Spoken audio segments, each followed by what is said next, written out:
I've always loved listening to stories. I always love hearing family stories and stories from real life and from our history. I often feel like I'm a kind of a conduit or a story sharer. I have the camera, we have the editing equipment, taking our oral storytelling traditions and sharing them in new ways with new media. Halito, my name is Colleen Thurston. I'm a filmmaker, film curator, and a proud citizen of the Choctaw Nation. I went to college and I took a intro to media class, film history. The first film they showed us was Chris Ayres' Smoke Signals. I didn't know, that you could make films if you weren't from LA, from New York, maybe Austin, right, Chicago. I didn't know that there were films made by Native Americans. I certainly had never seen Native people on screen in a contemporary role, laughing, joking around. From that point on, I realized I could be a filmmaker if I wanted to. Representation is incredibly important. When I was growing up, you didn't see a lot of female characters that weren't a love interest or a mother, right? Or maybe a child. My on-screen heroes were the Marty McFlys, or the Luke Skywalkers. Once I watched Smoke Signals, I realized I could do it. When you have representation in that way, it opens doors and possibilities for anyone. I ended up working for the Smithsonian in Washington, D.C., and then I went to work for the Smithsonian Channel. I moved back here to Oklahoma, and I ended up working in a documentary-style production here with Native crew in a Native film scene led by Sterling Harjo, with just an incredibly talented and welcoming community of filmmakers here.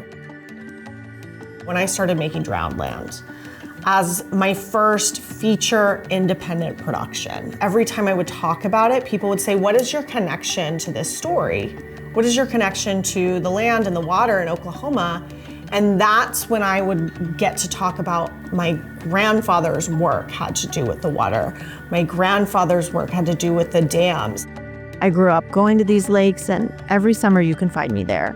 I never correlated when I was a kid going to the lake as my grandfather's work. And now that's all I think about.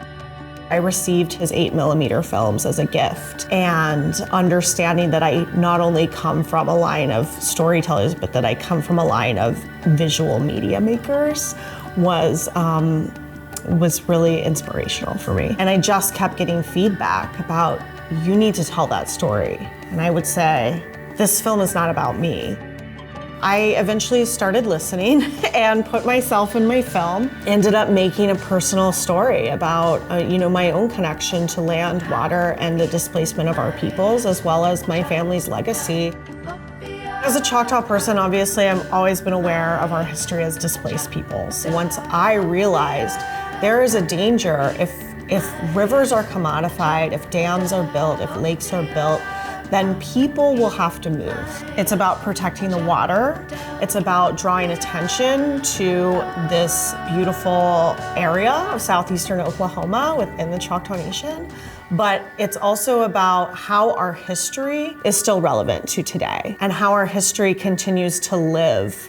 This is a cycle of displacement from the Trail of Tears to the allotment. And now we're seeing it again with people potentially losing their land, their way of life, and their connection to the land. But we can end those cycles, and we can make sure that that doesn't happen to our people anymore.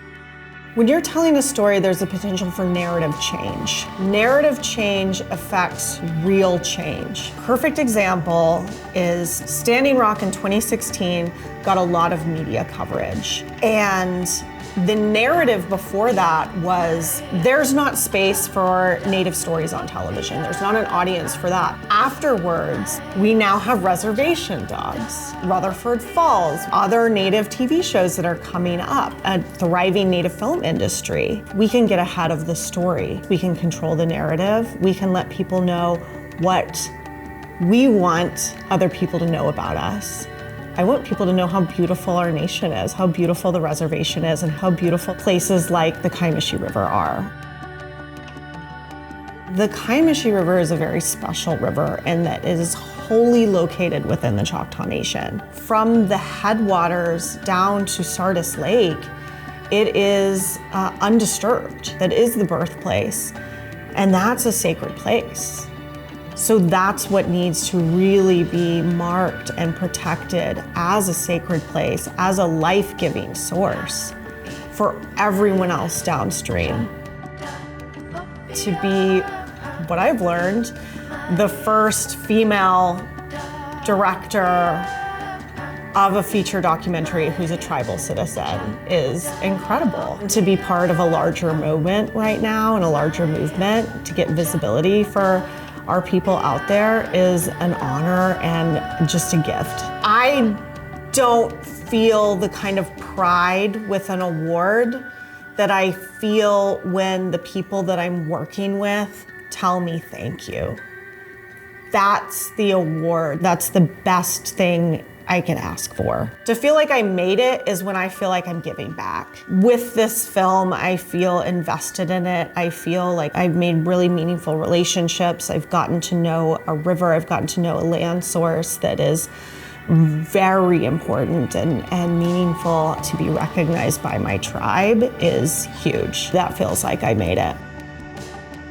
Together We're More goes back to the ability to tell our stories and the ability to affect our people, affect our communities in a positive way. The more stories that are out there, the more Native people we see on screen, the more Choctaws we see as superheroes or as water protectors, affects our real life and how we see possibilities for ourselves. So more Choctaws on screen, more opportunities for us off screen, it's all related.